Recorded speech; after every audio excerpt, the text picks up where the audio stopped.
নির্বাহী কমিটির পক্ষ থেকে জানাচ্ছি সংগ্রামী শুভেচ্ছা এবং বিপ্লবী অভিনন্দন। বন্ধুরা আমার, প্রথমেই আমি স্মরণ করতে চাই শহীদ রাষ্ট্রপতি জিয়াউর রহমানকে, যিনি বাংলাদেশের সংবিধানে বিসমিল্লাহির রহমানির রহিম সংযোজন করেছেন। শুধু তাই নয়, ৭২-এর সংবিধানে ইসলামী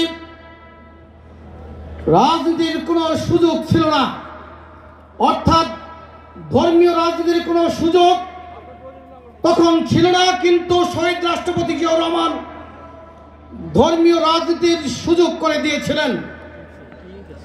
আমি শ্রদ্ধা নিবেদন করতে চাই আমাদের প্রিয় নেত্রী দেশনেত্রী বেগম খালেদা জিয়াকে, যিনি বরাবরই আলেম ওলামাদেরকে সম্মান করে আসছেন। শুধু তাই নয়, কওমি সনদকে তিনি স্বীকৃতি দিয়েছিলেন। আমি শ্রদ্ধা নিবেদন করতে চাই আমাদের প্রিয় নেতা বিএনপির ভারপ্রাপ্ত চেয়ারম্যান জনাব তারেক রহমানকে, যিনি হাজার মাইল দূরে থেকেও এদেশের মানুষের সাথে একাত্মতা প্রকাশ করেছেন। গত 16 বছর আন্দোলন সংগ্রামে নেতৃত্ব দিয়েছেন, যিনি আগামীতে বাংলাদেশের প্রতি ইঞ্চি ভূমি সার্বভৌমত্ব রক্ষা করার জন্য নিরন্তর প্রাণান্তকর দৃঢ় নীরব সংগ্রাম চালাবেন এবং বাংলাদেশে একটি বৈষম্যমুক্ত রাষ্ট্র প্রতিষ্ঠা করবেন বলে আমরা আশা করি। বন্ধুরা আমার, গত 16 বছর আলেম ওলামাদের উপরে জুলুম করা হয়েছিল। বন্ধুরা আমার, ওই শাপলা চত্বরে রাতের বেলা নিষ্পাপ আলেমদের উপরে হামলা করে তাদেরকে ওই জায়গা থেকে বিতাড়িত করেছিল।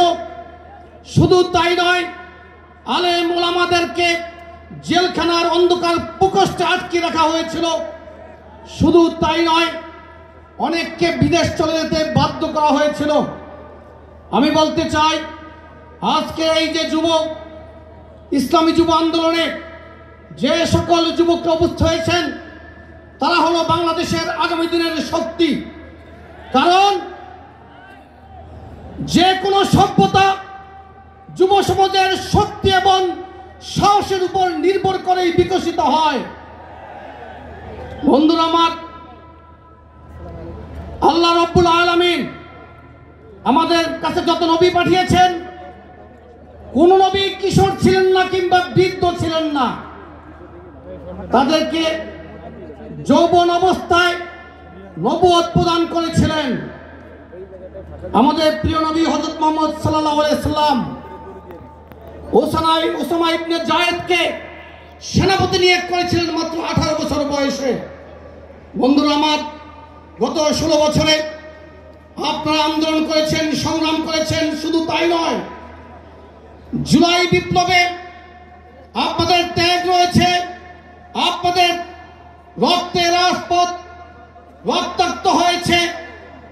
শুধু তাই নয়, ওই যাত্রাবাড়ি 24-এর লেলিন ঘাটে পরিণত হয়েছিল। আলেম ওলামাদের ভূমিকা সেখানে অগ্রগণ্য ছিল। আমি বক্তব্য দীর্ঘায়িত করব না। পরিশেষে আগামী দিনে দেশ গঠনের কাজে আপনাদের সাথে বাংলাদেশ জাতীয়তাবাদী যুবদল একসাথে কাজ করবে, এই আশাবাদ ব্যক্ত করে সর্বশেষ আমাদের প্রিয় নেত্রী দেশনেত্রী বেগম খালেদা জিয়ার জন্য আমরা আপনাদের কাছে দোয়া কামনা করছি, দোয়া চাচ্ছি আমাদের প্রিয় নেতা জনাব তারেক রহমানের জন্য, যাতে করে আগামী দিনে একটি বৈষম্য মুক্ত রাষ্ট্র গঠন করতে পারে। সবাইকে ধন্যবাদ। আসসালামু আলাইকুম। জাতীয় যুব কনভেনশনের পর্যায়ে গুরুত্বপূর্ণ বক্তব্য নিয়ে আসছেন